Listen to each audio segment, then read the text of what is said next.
Hello. It's kind of a battlefield in my studio right now. As you can see, I have some fake blood, some medication, a baseball bat, and I have this bucket with zombie body parts and blood, and I actually spilled a little bit of blood onto the rug, and I hope that I can get it out. But it was a lot of fun recording this Walking Dead Part 2 roleplay. Check out how I transformed my beautiful friend into this. It was a real challenge to turn this beautiful girl into a nasty walker, but we started off with latex on her forehead and on her face. We first created wrinkles, and as you can see, when you blow dry it, it becomes transparent. So that's a little bit difficult because you cannot really tell where you've been putting the latex. So we did that twice, and now she has a little bit of wrinkle, so that's good.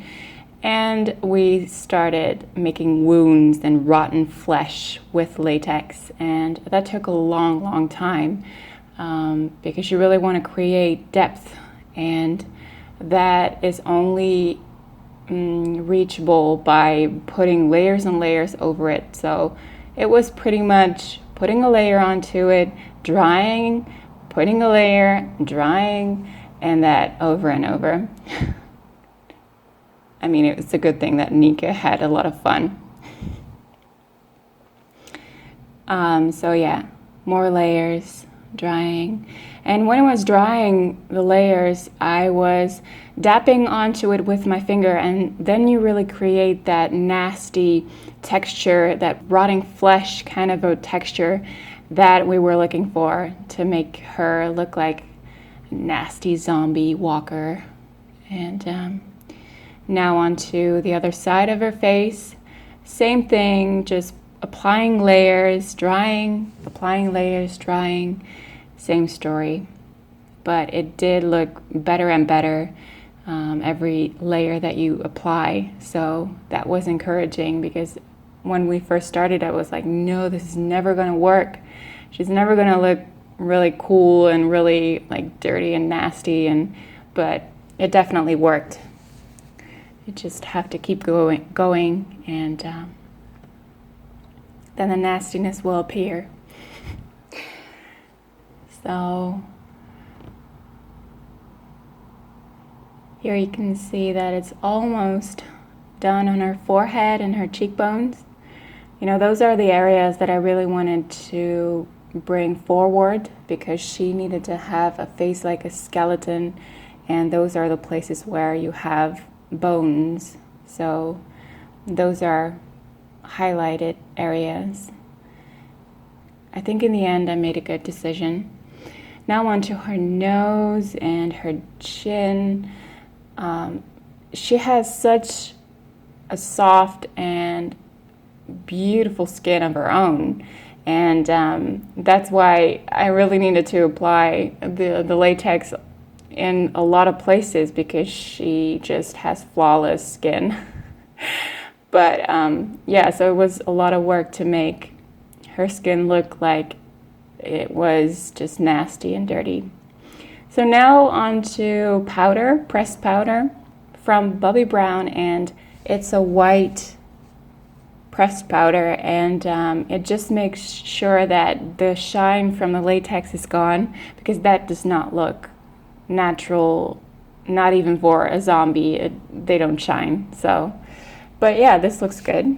Now I'm applying white makeup onto her face, and at the beginning this looked pretty good, but in the end I felt like there was something missing. So the white is not going to stay white the whole time. At the end you'll see she has more of a yellow toned skin, which looks a little bit better, because this is too much stereotypical skull impression, I think. But yeah, I just needed to start somewhere, and I've never done zombie makeup before, so I was kind of nervous as well.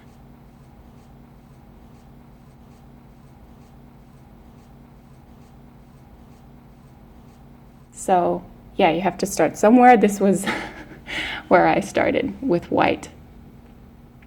Now I am pretty much contouring on steroids. I am making her temples look like they've sunken into her skull, and I'm making shadows underneath her cheekbones and on her jawline, just like she would be a skeleton, basically.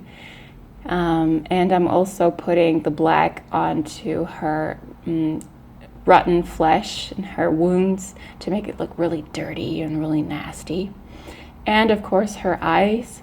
She needs to have really sunken into her skull eyes, like a skeleton, and with this gray kind of black eyeshadow that I just applied with my finger, it looked really good, I think. Underneath her eyes.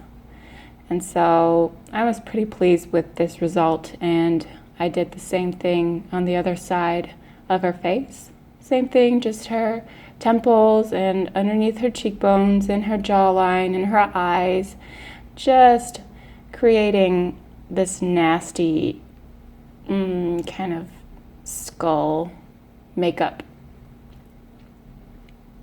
Now, with a little bit of red pencil, which is a lip liner, underneath her eyes and above her eyes, just like she has irritated and sick eyes, and I think that looked really good.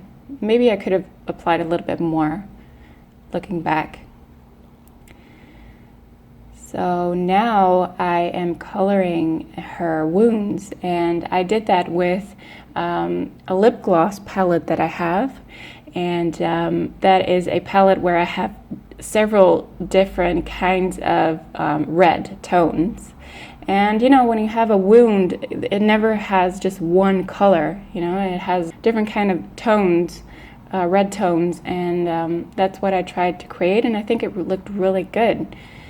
Now this is a little bit of a mistake because I wanted to make her face look dirty and brown, but it actually made it look more natural, so this was not a good thing.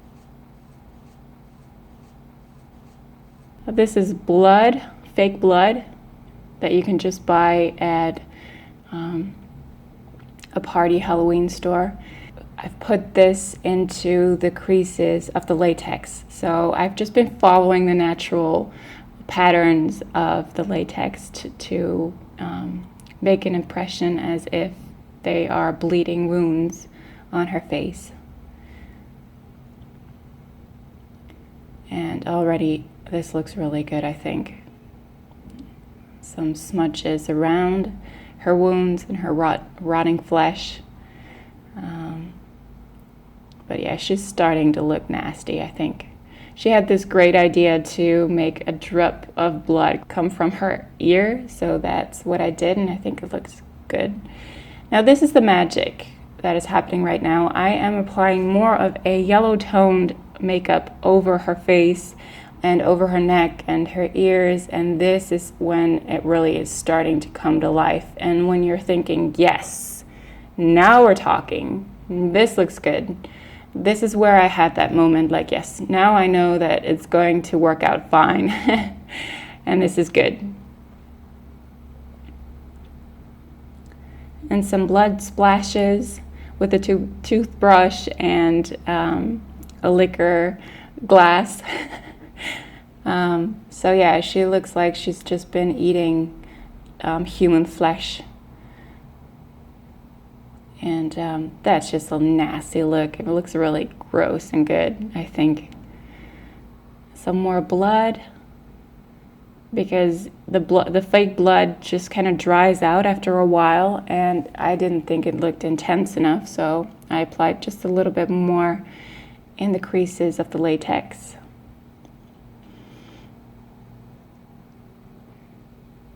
And she's almost done with her transformation, but of course she needs lenses.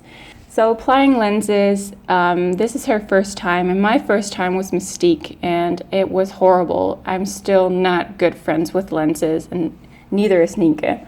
So she tried a couple of times, and her makeup was already running, and it just wasn't going very well. And eventually I applied the lens for her because that's what my mom did with Mystique, and that's what worked the best for me at the time. So yeah, that worked for her as well.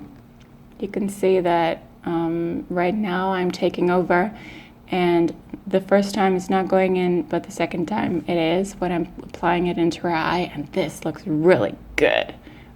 Jeez. Oh, so scary.